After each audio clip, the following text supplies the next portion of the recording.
নমস্কার বন্ধুরা, তোমরা সকলে দেখছো অল ইন্ডিয়া র্যাঙ্কার্স চ্যানেল এবং আজকে আমরা চলে এসেছি বিভিন্ন গুরুত্বপূর্ণ সাংবিধানিক কোশ্চেনগুলো নিয়ে, যেগুলো আমাদের এক্সামের জন্য অত্যন্ত গুরুত্বপূর্ণ রয়েছে। তো আমরা দেখে নেব অত্যন্ত গুরুত্বপূর্ণ যে 50টা কোশ্চেন, 50-এর বেশি হবে কারণ আমি একটু এক্সট্রা ডিটেলসও তোমাদের দিয়ে থাকি। তো সেই সমস্ত কোশ্চেন অ্যান্সারগুলো নিয়ে আমরা দেখে নেব যেগুলো আমাদের এক্সামের জন্য গুরুত্বপূর্ণ হতে যাচ্ছে। তো চলো, তোমরা সকলে এখানে দেখতেই পাচ্ছ আমাদের ফার্স্ট কোশ্চেন।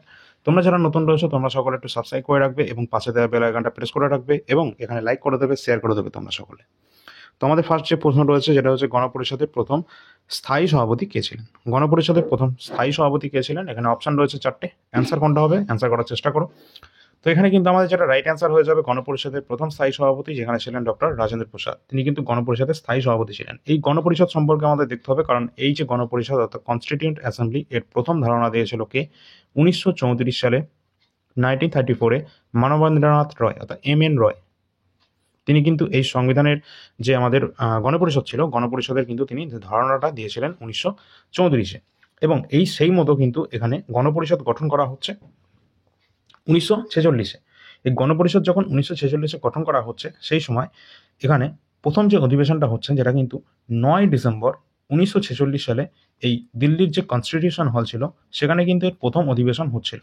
এবং সেখানে কিন্তু টোটাল কতজন সদস্য ছিল পরীক্ষায় জিজ্ঞাসা করা হয়, 207 জন সদস্য নিয়ে কিন্তু এই গণপরিষদের প্রথম অধিবেশনটা বসেছিল। এর সভাপতিত্ব কে করেছিল, পরীক্ষার জন্য গুরুত্বপূর্ণ, কারণ ইনিই হচ্ছেন গণপরিষদের প্রথম সভাপতি এবং তিনি হচ্ছেন প্রথম অস্থায়ী সভাপতি। তোর নামটা কি? অবশ্যই রাইট অ্যান্সার হয়ে যাবে কোনটা, সচ্চিদানন্দ সিনহা। সচ্চিদানন্দ সিনহা তিনি কিন্তু প্রথম এই 207 জন সদস্য নিয়ে এই 1946 সালে 9 ডিসেম্বর দিল্লি কনস্টিটিউশন হলে এই যে প্রথম অধিবেশন হয়েছিল তার কিন্তু সভাপতিত্ব করেছিলেন। এবং পরবর্তীতে তার দুদিন পরই 11 ডিসেম্বর 1946 সালে এই ডক্টর রাজেন্দ্র প্রসাদ তিনি কিন্তু একদম স্থায়ীভাবে তিনি কিন্তু এই সভাপতি নির্বাচিত হন এই গণপরিষদে। এবং এখান থেকে পরীক্ষা জিজ্ঞাসা করা হবে যে প্রথম স্পিচ কে দিয়েছিলেন এই কনস্টিটিউয়েন্ট অ্যাসেম্বলিতে, অর্থাৎ গণপরিষদের যে প্রথম স্পিচ দিয়েছিলেন তার নাম কি? তার নাম হচ্ছে জে.বি. কৃপলানি। আর এই জে.বি. কৃপলানি ছিলেন কিন্তু ইন্ডিয়ান ন্যাশনাল কংগ্রেস অর্থাৎ জাতীয় কংগ্রেস যখন মানে ভারতের যে স্বাধীনতা তার ঠিক প্রাক্কালে, যে শেষ সময়ে, যে ভারতের স্বাধীনতার সময়, সেই সময় আমাদের জাতীয় কংগ্রেসের সভাপতিত্ব কে করেছিলেন? তো সেই সময় কিন্তু জে.বি. কৃপলানি ছিলেন, তিনি কিন্তু এই গণপরিষদে কিন্তু প্রথম স্পিচ দিয়েছিলেন। এবং এখান থেকে আরও পরীক্ষা জিজ্ঞাসা করা হয় যে এই যে আমাদের প্রথম অধিবেশনে কিন্তু এই জওহরলাল নেহরু তার কিন্তু অবজেক্টিভ রেজলিউশন তিনি কিন্তু পাস করেছিলেন, যার ওপর ভিত্তি করেই কিন্তু সংবিধানের যে প্রস্তাবনাটা সেটা কিন্তু রচনা করা হয়েছিল পরবর্তীতে। ঠিক আছে, তো এই পর্যন্ত আমাদের গুরুত্বপূর্ণ কোশ্চেনগুলো ছিল। পরের কোশ্চেন আছে, স্বাধীন ভারতের জাতীয় পতাকার যে নকশা সেটা প্রথম এটা কিন্তু তৈরি করেছিলেন, নকশাটা তৈরি করেছিলেন কে? অপশন কি আছে? চারটে অপশন রয়েছে, বঙ্কিমচন্দ্র চ্যাটার্জি, রবীন্দ্রনাথ ঠাকুর, না পিঙ্গালি ভেঙ্কাইয়া, নাকি ভিভি গিরি। তো এখানে কিন্তু আমাদের রাইট অ্যান্সার যেটা হয়ে যাবে, এই যে আমাদের জাতীয় পতাকা আমাদের ইন্ডিয়ান ন্যাশনাল যে ফ্ল্যাগ রয়েছে, ত্রিবর্ণ রঞ্জিত যে ভারতের জাতীয় পতাকা রয়েছে, যার মাঝখানে অশোক চক্র রয়েছে।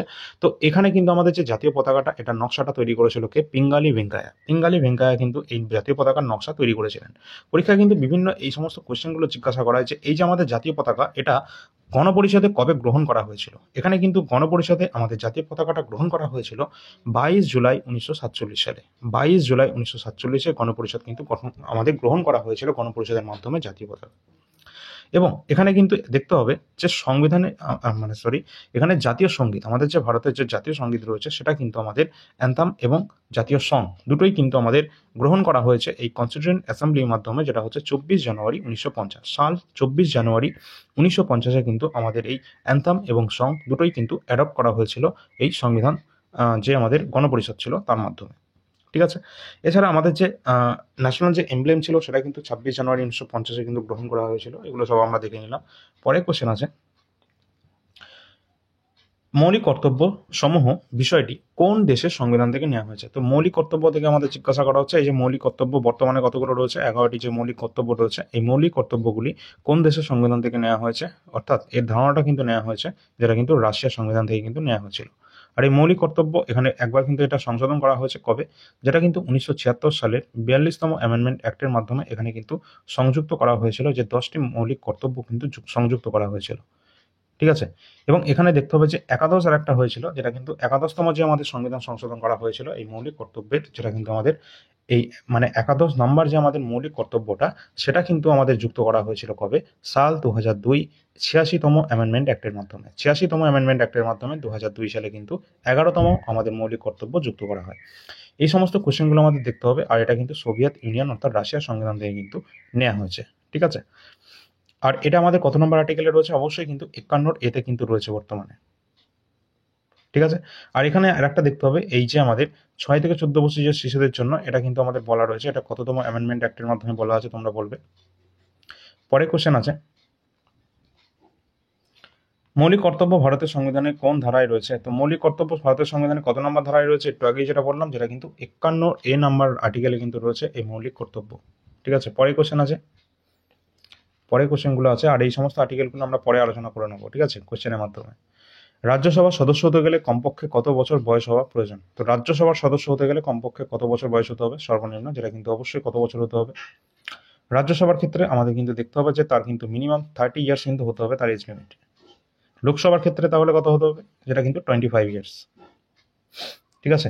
আর প্রধানমন্ত্রী যদি লোকসভা থেকে নিযুক্ত হয় প্রধানমন্ত্রী, তাহলে কিন্তু তিনি 25 বছর হতে হবে। আর প্রধানমন্ত্রী যদি রাজ্যসভা থেকে হয়ে থাকে, তাহলে কিন্তু তাকে মিনিমাম 30 ইয়ার্স হতে হবে, ঠিক আছে। আর প্রধানমন্ত্রী অবশ্যই যদি জিজ্ঞাসা করি সর্বনিম্ন এজ লিমিট কত হতে হবে, তাহলে কিন্তু 25 ইয়ার্স হতে হবে প্রধানমন্ত্রীর ক্ষেত্রে। আবার যদি বলি আমাদের সিএম এর ক্ষেত্রে, সেখানেও কিন্তু 25 ইয়ার্স, ঠিক আছে। এবং এখানে কিন্তু দেখতে হবে যে আমাদের গভর্নর রয়েছে, গভর্নর বা প্রেসিডেন্ট, দুজনের ক্ষেত্রেই কিন্তু একই রয়েছে 35 ইয়ার্স, 35 বছর কিন্তু হতে হবে গভর্নর এবং প্রেসিডেন্টের ক্ষেত্রে মিনিমাম, ঠিক আছে। পরে কোশ্চেন আছে, সুপ্রিম কোর্টের বিচারপতি কার্যকাল কত বছর পর্যন্ত? তো সুপ্রিম কোর্টের বিচারপতির যে কার্যকালের মেয়াদটা, সেটা কত বছর পর্যন্ত হয়ে থাকে? তো এখানে আমাদের দেখতে হবে যেটা কিন্তু সুপ্রিম কোর্টের ক্ষেত্রে তারা কিন্তু তাদের নিজস্ব এজ লিমিটের 65 বছর পর্যন্ত তারা কিন্তু এখানে কার্যভার গ্রহণ করে থাকে। এছাড়া আমরা যদি বলি হাইকোর্টের ক্ষেত্রে, হাইকোর্টের ক্ষেত্রে কিন্তু তারা টোটাল 62 ইয়ার্স পর্যন্ত তারা কিন্তু কার্যকাল তাদের কিন্তু চলতে থাকে। এবার সুপ্রিম কোর্টের যে প্রতিষ্ঠা এবং সুপ্রিম কোর্টের যে গঠন, এটা কত নম্বর আর্টিকেলে রয়েছে সংবিধানের? যেটা কিন্তু 124 নম্বর আর্টিকেলে কিন্তু পড়ে যায়, ঠিক আছে। তো এখান থেকে আমাদের দেখতে হবে যেগুলো কিন্তু 124 থেকে 147 অনুচ্ছেদের মধ্যে পড়ে যাচ্ছে। এছাড়া হাইকোর্টের যদি কথা বলি, হাইকোর্ট কিন্তু 214 থেকে 231 মধ্যে পড়ে যায় হাইকোর্ট। পরে কোশ্চেন আছে, ভারতের সংবিধানে কততম সংবিধান সংশোধনের মাধ্যমে 6 থেকে 14 বছর বয়সী শিশুদের বাধ্যতামূলক বিনামূল্যে শিক্ষা প্রদান করার কথা বলা হয়েছে? একটু আগে যে কোশ্চেনটা আমরা জিজ্ঞাসা করেছিলাম তারই উত্তর এখানে। তো এখানে কিন্তু আমরা দেখে নেব যে 6 থেকে 14 বছর যে বয়সী যে শিশুদের বাধ্যতামূলক বিনামূল্যে শিক্ষা প্রদান, এটা করার কথা বলা হয়েছে কবে এটা? আর অবশ্যই এটা কিন্তু আমাদের 11তম মৌলিক কর্তব্যের মধ্যেই পড়ে, যেখানে 6 থেকে 14 বছর বয়সী যে সমস্ত বাচ্চারা রয়েছে তার পিতামাতার এটা কিন্তু তার দায়িত্ব রয়েছে তাকে শিক্ষা প্রদান করা। তো এখানে কিন্তু আমাদের যেটা রাইট অ্যান্সার হয়ে যাবে, সেটা কততম অ্যামেন্ডমেন্ট অ্যাক্টের মাধ্যমে এটা করা হয়েছিল, সংশোধনীর মাধ্যমে, যেটা কিন্তু 21 এখানে কিন্তু আমাদের যেটা কিন্তু এটা কিন্তু 21-এর এ নাম্বার আর্টিকেলে কিন্তু রয়েছে, ঠিক আছে। এই যে কোশ্চেনটা রয়েছে এটা কিন্তু 21-এর এ নাম্বার আর্টিকেলে রয়েছে। এবং এখানে দেখবে যে 2002 সালের, আমরা একটু আগে যেমন বললাম, 86তম যে অ্যামেন্ডমেন্ট অ্যাক্টটা হয়েছিল, সেখানেই কিন্তু এই সংশোধনীটা করা হয়েছিল। এবং এখান থেকে আরেকটা জিজ্ঞাসা করা হয়, যেটা হচ্ছে আমাদের শিশুদের জন্য বিনামূল্যে এবং বাধ্যতামূলক যে শিক্ষার আইনি অধিকার, এটা কত নম্বর, মানে কত সালে এটা কিন্তু ইন্ট্রোডিউস করা হয়েছে? এটা কিন্তু সাল 2009-তে, ঠিক আছে। বাধ্যতামূলক শিক্ষার অধিকার আইন, যেটা কিন্তু আনা হয়েছে 2009-তে। পরীক্ষায় এটাও জিজ্ঞাসা করা হয়েছে। পরে কোশ্চেন আছে, পরের কোশ্চেন যেটা রয়েছে, ভারতের প্রথম মুসলিম রাষ্ট্রপতি কে ছিলেন? তো মুসলিম প্রথম রাষ্ট্রপতি ছিলেন, তার নাম কি? রাইট অ্যান্সার যেটা হয়ে যাবে অবশ্যই জাকির হোসেন। তিনি কিন্তু প্রথম মুসলিম রাষ্ট্রপতি ছিলেন, প্রেসিডেন্ট ছিলেন। পরে কোশ্চেন যাওয়ার আগে তোমরা দেখে নেবে সামনে আমাদের এনটিপিসি গ্র্যাজুয়েট লেভেলের এক্সাম, যেটা 5ই জুন থেকে শুরু হচ্ছে। এবং এখানে আমরা দেখে নেবো যে প্রিভিয়াস ইয়ার যে কোশ্চেনগুলো, যেখান থেকে একদম তোমাদের কিন্তু এখান থেকে এক্সামে কিন্তু জিজ্ঞাসা করা হবে। তো এখানে কিন্তু 133টা শিফটে 5000+ কোশ্চেন রয়েছে, যেটা লাস্ট আমরা 2020-21 এক্সামটা হয়েছিল এনটিপিসি গ্র্যাজুয়েট এবং আন্ডার গ্র্যাজুয়েট এক্সাম। তো এখানে কিন্তু সমস্ত কোশ্চেনগুলো 5000+ কোশ্চেন রয়েছে, 300টা পেজের মধ্যে কভার করা রয়েছে এবং 2টো পিডিএফ এর মধ্যে তোমরা কমপ্লিট পেয়ে যাবে এটা। এখানে কিন্তু সমস্ত কোশ্চেনগুলো তোমাদের বেঙ্গলি ভার্সনে কিন্তু এখানে রয়েছে, ঠিক আছে। বাংলা ভাষায় রয়েছে, সুন্দরভাবে রয়েছে, প্রিন্টেবল ফরম্যাটে আছে। তোমাদের যাদের প্রয়োজন আছে, নিচে দেওয়া ডিসক্রিপশন বক্সে তোমরা নাম্বার পেয়ে যাবে, এছাড়া কমেন্ট সেকশনেও পেয়ে যাবে। এখানে নাম্বারটা তোমরা এখানে দেখে নেবে, এই নাম্বারে তোমরা যোগাযোগ করে নেবে। এবং এই যে পিডিএফ এর যে প্রাইস আছে, সেটা কত টাকা আছে? যেটা কিন্তু আমাদের 99 কিন্তু এর প্রাইস রয়েছে। যাদের প্রয়োজন আছে, তোমরা ডিসক্রিপশন বক্সে এই নাম্বারে যোগাযোগ করলে ডেমো পিডিএফ তোমরা এখানেই দেখতে পাবে। আর এখান থেকেই কিন্তু প্রশ্ন 2024-এ অলরেডি চলে এসেছে, এবং আমরা কিন্তু 2024-এর যে এনটিপিসি এক্সাম দেবো, সেখানে কিন্তু অবশ্যই এখান থেকে প্রশ্ন আমরা কমন পাবো। এবং কারেন্ট অ্যাফেয়ার্স কিন্তু অত্যন্ত গুরুত্বপূর্ণ আমাদের যে সমস্ত রেলওয়ে এক্সামগুলো রয়েছে সমস্ত এক্সামের জন্য। সুতরাং কারেন্ট অ্যাফেয়ার্স স্কিপ করা যাবে না। তোমরা এখানে দেখতে পাচ্ছ কারেন্ট অ্যাফেয়ার্স যেটা রয়েছে জিস্ট 50টা পেজের, যেটা মোস্ট ইম্পর্টেন্ট রয়েছে 2024 কোয়েশ্চেনের জন্য। এবং 2024 এর সাথে পাবে যেটা হচ্ছে মান্থলি টপ 100 কারেন্ট অ্যাফেয়ার্স, যেটা কিন্তু জানুয়ারি থেকে ডিসেম্বর 1200টা টোটাল কোয়েশ্চেন পাবে। তার সাথে পাবে এই 50টা পেজের ইম্পর্টেন্ট জিস্ট, যেটা কিন্তু অত্যন্ত গুরুত্বপূর্ণ রয়েছে। এবং এই যে 2024 টোটাল কারেন্ট অ্যাফেয়ার্স, যেটা কিন্তু তোমরা পেয়ে যাবে রুপিস কত, অবশ্যই রুপিস 80 টাকা পে করে তোমরা কিন্তু পেয়ে যাবে এই 2024 কমপ্লিট কারেন্ট অ্যাফেয়ার্স, যেখান থেকে প্রশ্ন অলরেডি এসেছে এবং আগামীতেও আসবে। এরপরে আমরা এখানে দেখতে পাচ্ছি জানুয়ারি ফেব্রুয়ারি মার্চে 2025 যে কারেন্ট অ্যাফেয়ার্স, সেখান থেকে কিন্তু গুরুত্বপূর্ণ রয়েছে, কারণ এগুলো যে কারেন্ট অ্যাফেয়ার্সগুলো রয়েছে এগুলো আমরা প্রিলি এবং মেন্স বোথ যে ক্যান্ডিডেট রয়েছে তাদের সকলের জন্য কিন্তু এটা তোমাদের রেডি করা রয়েছে। কারণ এখানে সিবিটি এক্সাম যেগুলো রয়েছে আমাদের রেলওয়ে, সিবিটি 1 সিবিটি 2 এর জন্য গুরুত্বপূর্ণ, এসএসসির ক্ষেত্রে টায়ার 1 টায়ার 2 দুটোর ক্ষেত্রের জন্য গুরুত্বপূর্ণ, এবং আমাদের রাজ্যের ডব্লিউবিসিএস পিএসসি ক্লার্কশিপ মিসেলেনিয়াস এবং আমাদের পুলিশ পরীক্ষার্থী সকলদের জন্য কিন্তু এই কারেন্ট অ্যাফেয়ার্স কিন্তু একদম ওয়ান স্টপ সলিউশন, যেটা কিন্তু আমাদের এখানে রয়েছে। এবং এখানে টোটাল নাম্বার অফ কোশ্চেন কতগুলো রয়েছে, অবশ্যই কিন্তু 450-এর কাছাকাছি প্রতি মাসের টপ কোশ্চেনগুলো রয়েছে। এবং এখানে কিন্তু তোমাদের টোটাল পেজ সংখ্যা কত হবে, যেটা কিন্তু প্রতি মাসে কিন্তু তোমাদের 30 থেকে 32টা পেজ সংখ্যা কিন্তু হয়ে যাবে এই কারেন্ট অ্যাফেয়ার্সের জন্য। 2025 জানুয়ারি থেকে মার্চ পর্যন্ত কারেন্ট অ্যাফেয়ার্স অ্যাভেলেবেল বর্তমান, এবং এই যে পিডিএফটা তোমরা পেয়ে যাবে সেটা কিন্তু 55 টাকায় কিন্তু পেয়ে যাবে। যাদের প্রয়োজন আছে তোমরা তাড়াতাড়ি যোগাযোগ করে নেবে। এছাড়া বায়োলজির যে লাস্ট 10 বছরের যে আমাদের কোয়েশ্চেনগুলো ছিল, সেই সমস্ত কোয়েশ্চেনগুলো চ্যাপ্টার ওয়াইজ সুন্দরভাবে কিন্তু আমরা সাজিয়ে এরকমভাবে আমরা রেখেছি, যেখানে আমাদের প্রতিটা চ্যাপ্টার ওয়াইজ কিন্তু এখানে কোয়েশ্চেন সংখ্যাগুলো রয়েছে। টোটাল নাম্বার অফ কোয়েশ্চেন এখানে কত রয়েছে, 1250 প্লাস এখানে নাম্বার অফ কোয়েশ্চেন রয়েছে, এবং 70টা পেজের মধ্যে কিন্তু এই সমস্ত কোয়েশ্চেনগুলো কিন্তু সুন্দরভাবে রয়েছে, প্রিন্টেবল ফরম্যাটে রয়েছে। তোমাদের যাদের প্রয়োজন আছে তোমরা কিন্তু এটা অবশ্যই নিয়ে নেবে। যাদের জন্য এটা ইম্পর্টেন্ট সেটা হচ্ছে রেলওয়ে গ্রুপটি, অর্থাৎ লেভেল 1 এক্সামের জন্য গুরুত্বপূর্ণ। এছাড়া যারা সামনে তোমাদের এলপি রয়েছে, টেকনিশিয়ান এবং যেই এক্সাম রয়েছে তাদের জন্য, যেখানে অর্থাৎ আমি বলতে চাইছি যে সমস্ত জায়গায় তোমাদের কিন্তু সায়েন্সের পোর্শনটা ভালো মাত্রায় থেকে থাকে, সেই সমস্ত এক্সামের জন্য কিন্তু এটা গুরুত্বপূর্ণ, কারণ এটা রেলওয়েরই প্রিভিয়াস ইয়ার কোশ্চেন, যার জন্য এটা এতটা গুরুত্ব। ঠিক আছে, এটা কিন্তু তোমরা 60 টাকা দিয়ে তোমরা পেয়ে যাবে। ঠিক আছে, এবং আরপিএফ এসআই 2024 যে প্রিভিয়াস ইয়ার জিকে কোশ্চেনগুলো রয়েছে এগুলো সবই কিন্তু আমাদের এখানে বাংলা ভাষা সুন্দরভাবে সাবজেক্ট ওয়াইজ রয়েছে, যেমন physics, chemistry, biology, history, geography, polity, পুরস্কার সম্মান, art and culture, static GK, এই সমস্ত কোশ্চেনগুলো আমাদের সাবজেক্ট ওয়াইজ কিন্তু সুন্দরভাবে 50টা পেজের মধ্যে কভার করা রয়েছে। এগুলো হচ্ছে আরপিএফ এসআই 2024 জিকে কোশ্চেন। এখান থেকে প্রশ্ন আমরা আগামী দিনে সমস্ত এক্সামে অবশ্যই কমন পাবো, কারণ একই এক্সাম তোমাদের কিন্তু বিভিন্ন এক্সামে কিন্তু বারবার রিপিট হয়। ঠিক আছে, বিভিন্ন কোশ্চেন। তো অবশ্যই এটা তোমরা পেয়ে যাবে রুপিস 35-এ, 35 টাকা দিয়ে তোমরা এটা পেয়ে যাবে। টেলিগ্রামের লিঙ্ক ডেসক্রিপশন বক্সে দেওয়া রয়েছে এবং কমেন্ট সেকশনে দেওয়া থাকবে, তোমরা সকলে এখানে যুক্ত হয়ে যাবে। এখানে সমস্ত আপডেট সবার প্রথম পেয়ে যাবে। এখানে রয়েছে হোয়াটসঅ্যাপ নাম্বার, এর মাধ্যমে তোমরা কিন্তু যে কোনো পিডিএফের জন্য বাই করতে পারবে, এবং ডেমো পিডিএফ তোমরা এখানেই পেয়ে যাবে। ঠিক আছে, আর এই সমস্ত পিডিএফ অ্যাভেলেবেল আছে, যার যেটা প্রয়োজন তোমরা দেখে নেবে। এসএসসি যে এনটিপিসি রয়েছে, তোমাদের এনটিপিসির যে প্রিভিয়াস ইয়ার জিকে কোশ্চেন, এটা সব থেকে বেশি গুরুত্বপূর্ণ। এছাড়া কারেন্ট অ্যাফেয়ার্স রয়েছে, অত্যন্ত গুরুত্বপূর্ণ সমস্ত এক্সামের জন্য। এসএসসি জিডি 2026 যারা টার্গেট করছো তারা 2024 পিআইকিউ জিকে, যেখানে 53টা শিফট ওয়াইজ সলিউশন বাংলা ভাষায় সুন্দরভাবে রয়েছে, এটা তোমরা 50 টাকা পেয়ে যাবে। 2025-এরটা তোমাদের রেডি হচ্ছে, খুব শীঘ্রই সেটা অ্যাভেলেবেল হবে। পরবর্তী আমাদের কোশ্চেন রয়েছে, ভারতের সংবিধানের প্রস্তাবনার যে খসড়া সেটা রচনা করেছিলেন নিচের কোন ব্যক্তি? তো নিম্নে কোন ব্যক্তি এই যে ড্রাফটিং যে কমিটি ছিল সেটা কিন্তু চূড়ান্ত, অর্থাৎ যে খসড়াটা তিনি কিন্তু রচনা করেছিলেন তার নাম কি? এখানে আমাদের যেটা রাইট অ্যান্সার অবশ্যই হয়ে যাবে সেটা হচ্ছেন কি ডক্টর বি আর আম্বেদকর, যাকে কিন্তু এই সংবিধানের জনকও বলা হয়ে থাকে, এবং তিনি কিন্তু ড্রাফটিং কমিটির চেয়ারম্যান ছিলেন। ঠিক আছে, এই ড্রাফটিং কমিটির বিভিন্ন মেম্বার ছিলেন, তার মধ্যে তিনি কিন্তু চেয়ারম্যান ছিলেন, এবং এই সমস্ত কোয়েশ্চেনগুলো আমাদের এক্সামের জন্য গুরুত্বপূর্ণ। ঠিক আছে, আর এখানে আমাদের দেখতে হবে যে 13ই ডিসেম্বর 1946 সালেই কিন্তু এই অবজেক্টিভ রেজলিউশন, যেটা জওহরলাল নেহরু দ্বারা পাস করা হয়েছিল, পরবর্তীতে এটাই কিন্তু প্রস্তাবনা তৈরির জন্য মূল কাজে দিয়েছিল। ঠিক আছে, এবং এই যে মূল ব্যক্তিগুলো ছিল এই প্রস্তাবনা যে ড্রাফটিং কমিটিতে, এই কোয়েশ্চেনগুলো কিন্তু আমাদের এক্সামের জন্য গুরুত্বপূর্ণ। আমি একবার বলে দিচ্ছি, তোমরা একটা দেখে নেবে।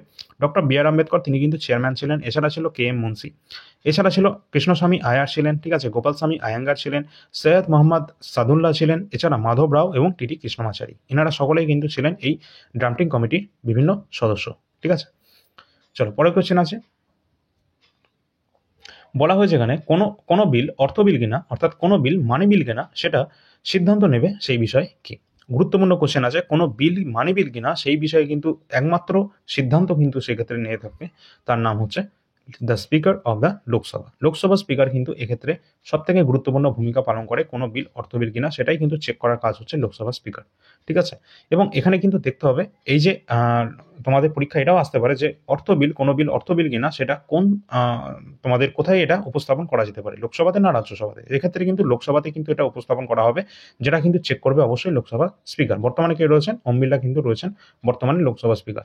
এবং এই কোশ্চেনগুলো আমাদের এক্সামে আছে, যেমন আমাদের প্রথম লোকসভা স্পিকারের নাম কি, সেটা কিন্তু গণেশ বাসুদেব মাভলঙ্কর।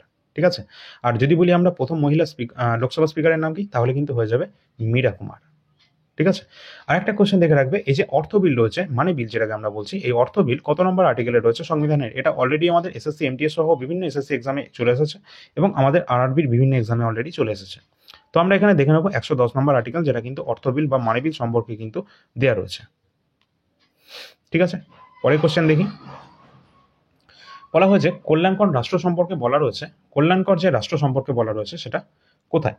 আরেকটা কোশ্চেন তোমরা দেখে নেবে, আগেরটা মানি বিল থেকে আমরা যেমন দেখছিলাম, যেটাকে বলা হয় কি অ্যানুয়াল ফাইন্যান্সিয়াল স্টেটমেন্ট বলা হয়, যেটাকে আমরা সংক্ষেপে বাজেট বলে থাকি, সেটা কত নম্বর আর্টিকেলে আছে? এটাও পরীক্ষা জিজ্ঞাসা করা হতে পারে, যেটা কিন্তু 112 নম্বর আর্টিকেলে কিন্তু রয়েছে। কোনো মানে অর্থ, যেটা আমরা বলছিলাম মানি বিল, মানি বিল তো 110 নম্বরে রয়েছে, এটা হচ্ছে তোমাদের বাজেট, যেটাকে আমরা বলি অ্যানুয়াল ফাইন্যান্সিয়াল স্টেটমেন্ট। ঠিক আছে, আর এখানে তোমাদের দেখতে হবে কোন তারিখ থেকে কোন তারিখ, এটা আমরা দেখি।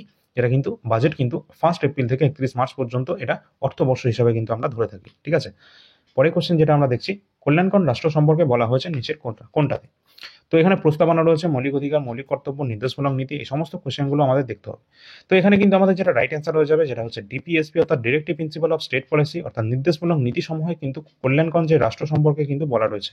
ঠিক আছে, তো এখানে কিন্তু এই সমস্ত কোশ্চেন আমাদের দেখতে হবে, কল্যাণকর রাষ্ট্র সম্পর্কে কিন্তু বলা রয়েছে এই ডিপিএসপিতে। আর এই ডিপিএসপি কত নম্বর থেকে কত নম্বর আর্টিকেলে রয়েছে?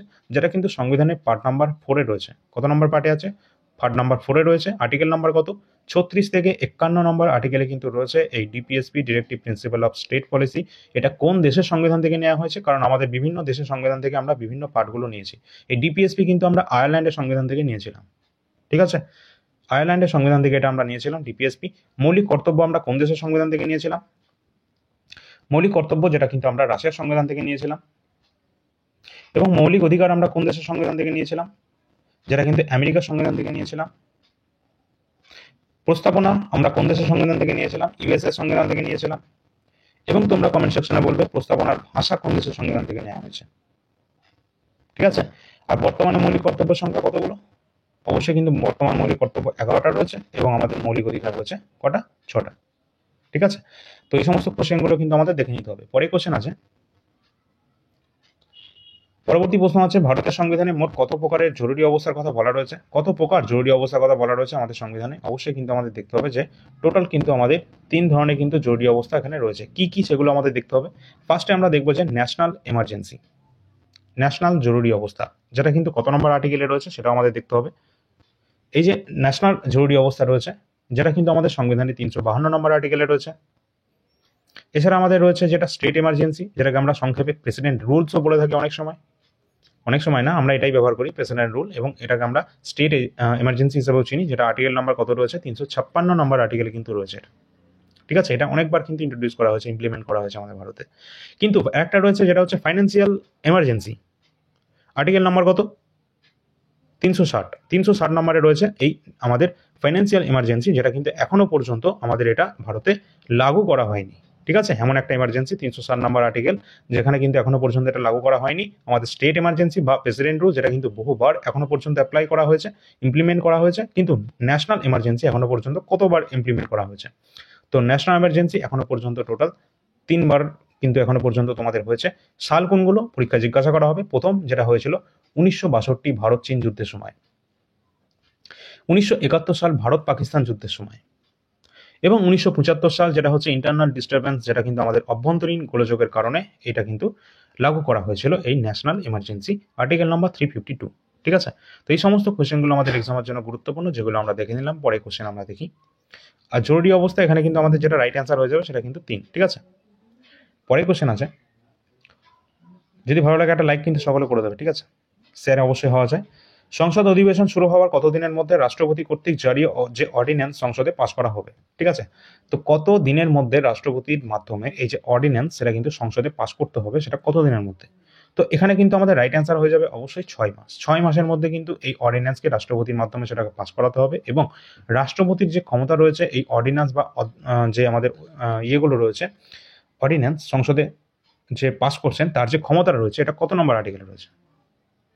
সুতরাং এই যে আমাদের রাষ্ট্রপতি অধ্যাদেশ জারি করছে বা অর্ডিন্যান্স জারি করছে, এটা কিন্তু 123 নম্বর আর্টিকেলের মাধ্যমে কিন্তু জারি করছে। এই ক্ষমতা কিন্তু রাষ্ট্রপতিকে 123 নম্বর আর্টিকেল কিন্তু দিয়েছে, ঠিক আছে। পরে কোশ্চেন আছে,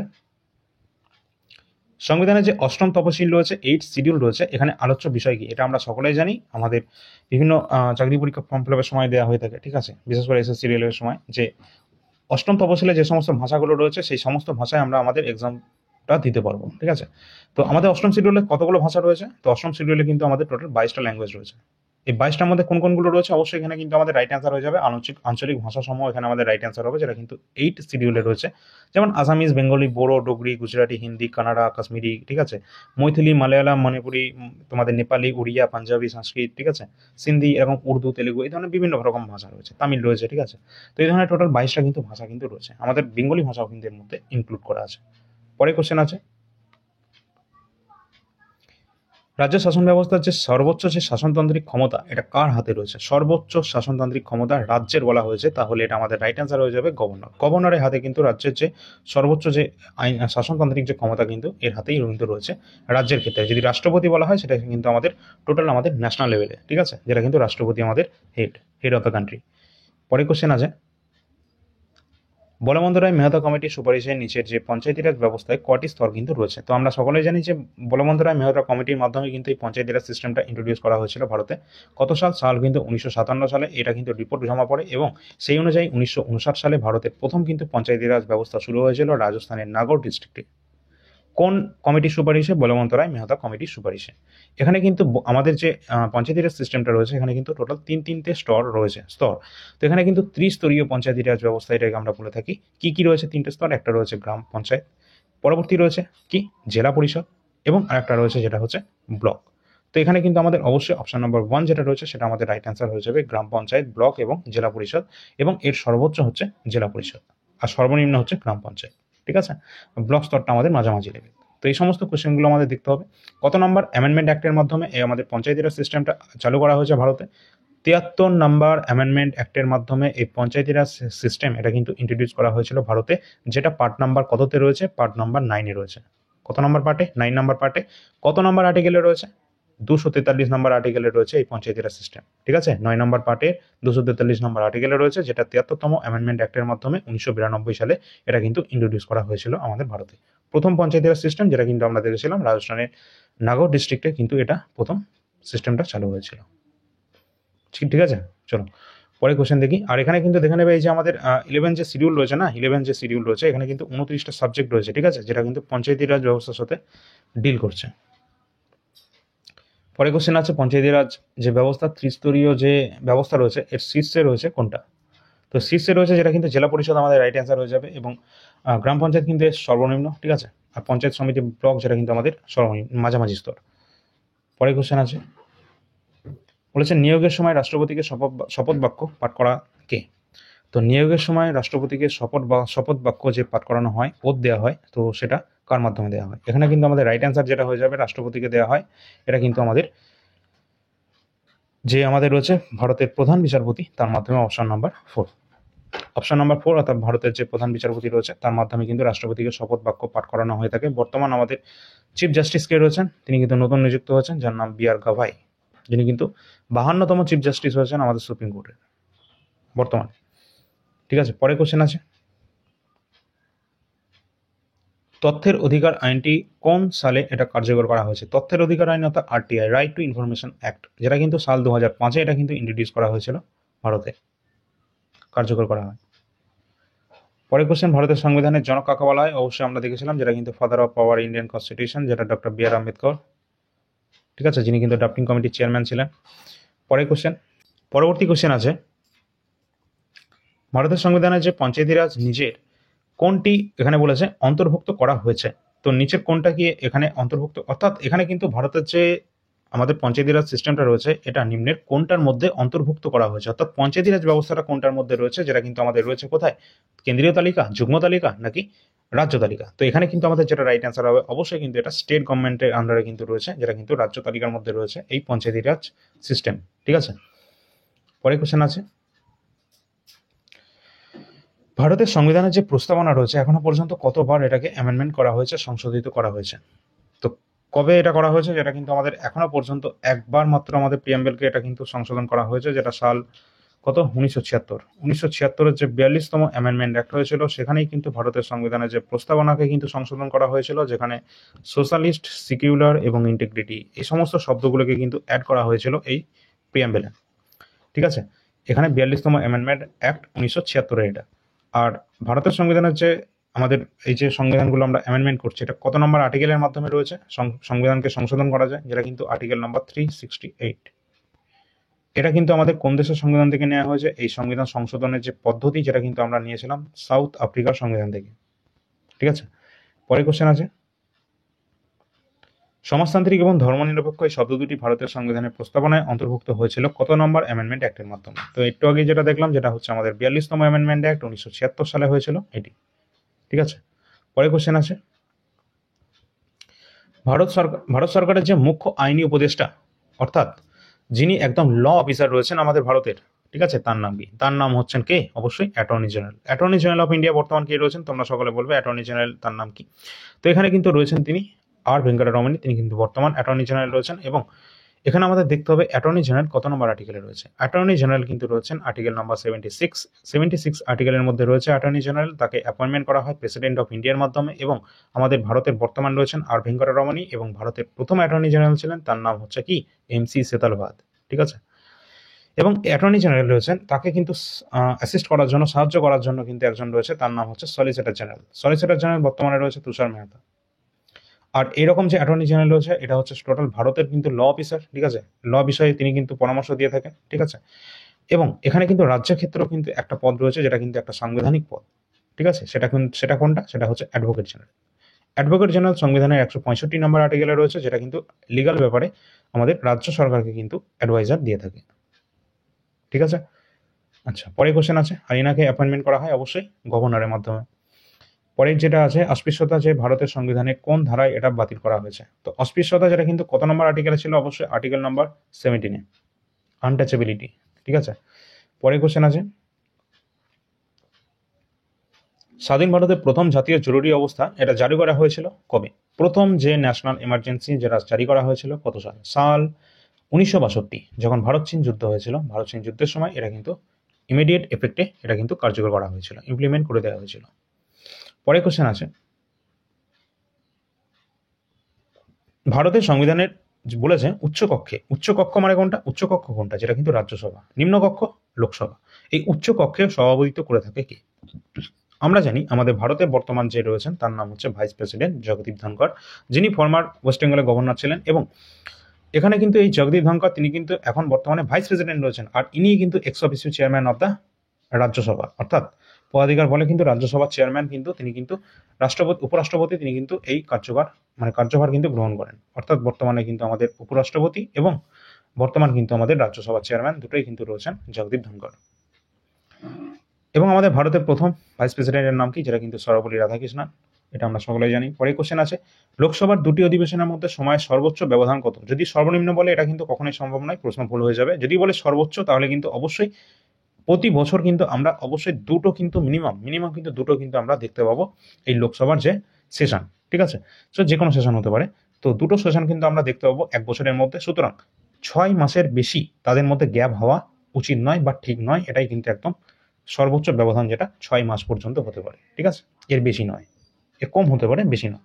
পরে কোশ্চেন আছে, আর এই দুটো অধিবেশনকে একসাথে আহ্বান করতে কে পারে? অবশ্যই কিন্তু রাষ্ট্রপতি পারে। ঠিক আছে, লোকসভা রাজ্যসভার ক্ষেত্রে আমি বলছি। আচ্ছা, রাজ্যের আইনসভার উচ্চকক্ষ কোনটা? অবশ্যই গুরুত্বপূর্ণ কোশ্চেন। রাজ্যের আইনসভার কিন্তু উচ্চকক্ষ যেটা কিন্তু আমাদের রাজ্যে নেই, যেটা হচ্ছে বিধান পরিষদ। ঠিক আছে, বিধান পরিষদ যেটা কিন্তু আমাদের রাজ্যে নেই, যেটা হচ্ছে আমাদের কি, লেজিসলেটিভ কাউন্সিল। আমাদের রাজ্যে যেটা আছে লেজিসলেটিভ অ্যাসেম্বলি রয়েছে, যেটা হচ্ছে বিধানসভা, যেটা কিন্তু আমাদের সমস্ত রাজ্যেই রয়েছে সেটা। কিন্তু বিধান পরিষদ সেটা সব রাজ্যে নেই, মাত্র 6টা রাজ্য রয়েছে যাদের কিন্তু বিধান পরিষদ রয়েছে। সেই 6টা রাজ্য কোনগুলো? অন্ধ্রপ্রদেশ, তেলেঙ্গানা, কর্ণাটক, মহারাষ্ট্র, বিহার, উত্তরপ্রদেশ, এই সমস্ত স্টেটগুলো রয়েছে যাদের কিন্তু তোমাদের এই বিধান পরিষদ কিন্তু রয়েছে। ঠিক আছে, 6 এটা রাজ্য। পরে কোশ্চেন আছে, রাষ্ট্রপতি রাজ্যসভা এবং লোকসভার সদস্যকে মনোনীত করতে পারে।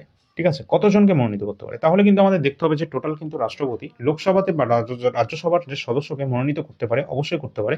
এখানে কিন্তু আমাদের দেখতে হবে লোকসভায় কিন্তু এখন করে না, সেটা কিন্তু রাজ্যসভায় করে থাকে। ঠিক আছে, তো রাজ্যসভায় কিন্তু রাষ্ট্রপতি কিন্তু মনোনীত করে থাকে 12 জনকে, এবং লোকসভায় কিন্তু আগে করতো সেটা কতজনকে? 2 জনকে কিন্তু অ্যাংলো ইন্ডিয়ানকে এখানে কিন্তু নিযুক্ত করতো, কিন্তু এখন কিন্তু সেটা করা হয় না। ঠিক আছে, তো এখানে কিন্তু আমাদের সেই সময়কার অনুযায়ী এটা কোশ্চেনটা তোমাদের পুরনো ছিল, হয়তো এখানে 14টা আমাদের রাইট অ্যান্সার হতো, কিন্তু বর্তমানে কিন্তু হবে না। রাজ্যসভার ক্ষেত্রে এখানে কিন্তু আমাদের রাইট অ্যান্সার হবে 12 জন। ঠিক আছে, 12 জন আমাদের বর্তমান হবে, এবং লোকসভায় কিন্তু এখন পর্যন্ত কোনো রকম নমিনেটেড করা হয় না এই রাষ্ট্রপতির মাধ্যমে, এবং যেটা 2019-এ এটা বাদ হয়ে গেছে। ঠিক আছে, আর কত নম্বর অ্যামেন্ডমেন্ট অ্যাক্টের মাধ্যমে বাদ হয়েছে তোমরা সেটা বলবে। আর একটা কোশ্চেন আছে তোমাদের জন্য, যেটা হচ্ছে বলে রাখি, যেটা হচ্ছে তোমাদের রাষ্ট্রপতি যখন নির্বাচিত হন সেখানে কিন্তু এই যারা মনোনীত প্রার্থী রয়েছে রাজ্যসভার মাধ্যমে মনোনীত হয় 12 জন, তারা কিন্তু সেখানে ভোটদান করে কি করে না। সেখানে কিন্তু রাজ্যসভার আমরা যখন করি, রাষ্ট্রপতিকে চুনি, ঠিক আছে, তখন কিন্তু তিনি নির্বাচিত হন, তখন কিন্তু তারা এই মনোনীত সদস্যরা তারা কিন্তু কোনোভাবে হস্তক্ষেপ করবে না, কিন্তু রাষ্ট্রপতিকে পদচ্যুত করার সময় কিন্তু তারা অবশ্যই সেখানে কিন্তু ভোটদান করবে। ঠিক আছে, পরের কোশ্চেনটা যেটা আছে কি আছে, ভারতে 0 আওয়ার, অর্থাৎ 0 আওয়ার, যেটা কিন্তু সংবিধানের যে মানে আমাদের সংসদের যে মূল বিষয়গুলো, অর্থাৎ যে তোমাদের প্রাইম বিষয়গুলো যেগুলো কিন্তু উপস্থাপন করা হয়ে থাকে সেটা, তো এখানে মূল বিষয়গুলো যেখানে আলোচনা করা হয় 0 আওয়ারের মাধ্যমে। আর এটা কবে এই ধারণাটা সূচনা করা হয়েছিল? যেটা কিন্তু সাল 1962-তে এই ধারণাটা কিন্তু আনা হয়েছিল। পরের কোশ্চেন যেটা আছে, নিম্নলিখিত রাজ্যগুলির মধ্যে কোথায় পঞ্চায়েতি রাজ ব্যবস্থা চালু হয়নি? তো এখনো পর্যন্ত চালু হয়নি কোন রাজ্যে? গুরুত্বপূর্ণ কোশ্চেন আছে, পঞ্চায়েতি রাজ সিস্টেম যেটা কিন্তু এখনো পর্যন্ত চালু হয়নি, যে রাজ্য সেটা হচ্ছে নাগাল্যান্ড। নাগাল্যান্ডে এখনো পর্যন্ত পঞ্চায়েতি রাজ সিস্টেম কোনো রকম ভাবে চালু করা হয়নি এখনো পর্যন্ত, 2025 পর্যন্ত। ঠিক আছে, পরে কোশ্চেন আছে, কোন অধিকারকে ডক্টর বি আর আম্বেদকর সংবিধানের হৃদয় এবং আত্মা বলেছিলেন বলে বর্ণনা করেছিলেন? যেটাকে কিন্তু আর্টিকেল কোনটা তোমরা সকলে বলো? যেখানে কিন্তু আর্টিকেল নাম্বার 32, অর্থাৎ রাইট টু কনস্টিটিউশনাল যে রেমেডিজ রয়েছে, অর্থাৎ সাংবিধানিক প্রতিবেদনের যে অধিকার রয়েছে, সেটাকে কিন্তু doctor B R Ambedkar heart and soul of Indian constitution যেটা বলে কিন্তু আখ্যায়িত করেছিলেন, সংবিধানের হৃদয় এবং আত্মা বলেছিলেন। কারণ যে কোনো বিষয়ে যদি আমরা মৌলিক অধিকার কোনো রকমভাবে লঙ্ঘন করা হয়, তাহলে কিন্তু 32 নম্বর আর্টিকেলের মাধ্যমে আমরা ডাইরেক্ট সুপ্রিম কোর্টে যেতে পারি। ঠিক আছে, এই জন্যই কিন্তু এটা বলা হচ্ছে। ঠিক আছে, পরে কোশ্চেন দেখি আর কি আছে, রাষ্ট্রপতি এবং উপরাষ্ট্রপতি অবর্তমানে বা অসুস্থতার জন্য কর্তব্য পালন না করতে পারলে রাষ্ট্রপতির দায়িত্ব পালন কে করে থাকে? অবশ্যই কিন্তু গুরুত্বপূর্ণ কোশ্চেন। সেখানে রাষ্ট্রপতি বা উপরাষ্ট্রপতি দুজনাই যদি অবর্তমান থাকে, উপস্থিত না থাকে, তাহলে কিন্তু সেক্ষেত্রে কে এখানে কিন্তু দায়িত্বটা নেবে? রাইট অ্যান্সার যেটা হয়ে যাবে অবশ্যই প্রধান বিচারপতি। ঠিক আছে, সুপ্রিম কোর্টের প্রধান বিচারপতি সেই দায়িত্বভার গ্রহণ করবে। পরে কোশ্চেন আছে, সংসদের যৌথ অধিবেশনের সভাপতিত্ব কে করে থাকে? গুরুত্বপূর্ণ কোশ্চেন। যখন সংবিধানের যৌথ অধিবেশন হয়ে থাকে, যেটা আমরা কার মাধ্যমে আহ্বান করে থাকে, যেটা কিন্তু রাষ্ট্রপতির মাধ্যমে আহ্বান করা হয়, তো এখানে কিন্তু সভাপতিত্ব করবে কে? এখানে কিন্তু এই উপরাষ্ট্রপতি করবে, যে রাজ্যসভার সভাপতিত্ব করে থাকে সে করবে, নাকি লোকসভা স্পিকার করবে? তাহলে কিন্তু এখানে কিন্তু করবে লোকসভা স্পিকার।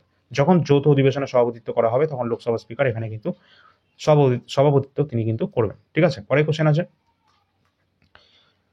সংবিধান অনুসারে প্রথম সাধারণ নির্বাচন কত সালে হয়েছিল? গুরুত্বপূর্ণ কোশ্চেন। যেখানে কিন্তু প্রথম যে জেনারেল ইলেকশন যেটা কিন্তু কন্ডাক্ট করানো হয়েছিল আমাদের ভারতে সাল 1951 থেকে 1952-র মধ্যে কিন্তু প্রথম জেনারেল ইলেকশন কন্ডাক্ট করানো হয়েছিল ভারতে।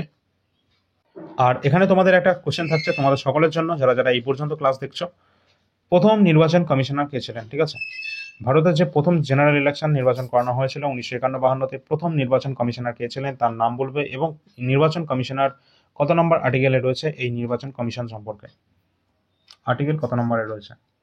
এই দুটো কোশ্চেন তোমরা সকলে কমেন্ট সেকশনের মাধ্যমে সেটা জানিয়ে দেবে, এবং এনারা কিন্তু 6 বছরের টার্মে 65 বছরের জন্য এরা কিন্তু নিযুক্ত হয়ে থাকে। ঠিক আছে, পরবর্তী আর কোনো কোশ্চেন নেই, এই পর্যন্ত আমাদের কোশ্চেনগুলো ছিল। যদি ভালো লাগে তোমরা সকলে লাইক করে দেবে, শেয়ার করে দেবে সকল বন্ধুদের সাথে, সাবস্ক্রাইব করে রাখবে চ্যানেলটিকে। আগের ক্লাসগুলো না দেখে থাকলে দেখে নেবে, প্লেলিস্ট চ্যানেলে করা রয়েছে। এবং আমাদের যে সমস্ত ন্যাশনাল যে অ্যাওয়ার্ডগুলো রয়েছে, ঠিক আছে, ন্যাশনাল ইন্টারন্যাশনাল অ্যাওয়ার্ডগুলো রয়েছে, স্পোর্টস কারেন্ট অ্যাফেয়ার্সগুলো রয়েছে, এই সমস্ত কোশ্চেন কিন্তু আমাদের, এছাড়া পলিটির ইম্পর্টেন্ট কোশ্চেনের যে প্লেলিস্ট করানো রয়েছে, অ্যাপয়েন্টমেন্টে করানো রয়েছে, স্পোর্টস কারেন্ট অ্যাফেয়ার্স রয়েছে, ফোক ডান্স, ক্লাসিক্যাল ডান্স রয়েছে, এবং বর্তমানে কে কোন পদে রয়েছে অ্যাপয়েন্টমেন্ট, লেটেস্ট কোশ্চেনগুলো করানো রয়েছে। তাছাড়া আমরা কিন্তু ইন্ডিয়ান ন্যাশনাল কংগ্রেস, ভারতের জাতীয় কংগ্রেস থেকে কমপ্লিট ক্লাস নিয়েছি, তোমরা সকলে দেখে নেবে। এছাড়া এনটিপিসি সিরিজ আমাদের চলছে, এই সমস্ত কোশ্চেনগুলো যদি দেখে যাও, আশা করছি এর মধ্যে থেকে তোমাদের ম্যাক্সিমাম টু ম্যাক্সিমাম কমন তোমরা পেয়ে যাবে। এবং তোমরা কিন্তু অবশ্যই দেখে নেবে 133টা শিফটের যে কোশ্চেনগুলো, সেই কোশ্চেনগুলো কিন্তু অবশ্যই তোমরা পেয়ে যাবে। এই চ্যানেলে কিন্তু দেওয়া রয়েছে তার সলিউশন, যেখানে কিন্তু প্লেলিস্ট করা রয়েছে, তোমরা ওখান থেকে দেখে যাবে এবং এআইআর এ তোমাদের কিন্তু এই কোশ্চেনগুলো কিছুটা তোমরা এখানেও পেয়ে যাবে, ঠিক আছে। তো এইখানে আমাদের টেলিগ্রামের লিঙ্ক, যেটা কিন্তু ডেসক্রিপশন বক্সে, এই নাম্বারগুলো তোমরা যোগাযোগ করে নেবে। এই নাম্বারে কিন্তু তোমরা ডেমো পিডিএফ পেয়ে যাবে, এই সমস্ত পিডিএফে যেগুলো রয়েছে উপরে, ঠিক আছে। এবং কমেন্ট সেকশনেও তোমরা কিন্তু পেয়ে যাবে, ঠিক আছে। যার যেটা প্রয়োজন আছে তোমরা সেগুলো নিয়ে নেবে। এনটিপিসি পিআইকেও এখানে কিন্তু 5 প্লাস জিকে কোশ্চেন রয়েছে, এটা মোস্ট ইম্পর্টেন্ট কোশ্চেন, এবং এখানে কিন্তু কারেন্ট অ্যাফেয়ার্স কিন্তু প্রচন্ড গুরুত্বপূর্ণ কোশ্চেন। আর এখান থেকে কিন্তু প্রচন্ড গুরুত্বপূর্ণ, তার কারণ এখান থেকে প্রশ্ন 100% আসবে, এই নিয়ে কোনো সন্দেহ নেই।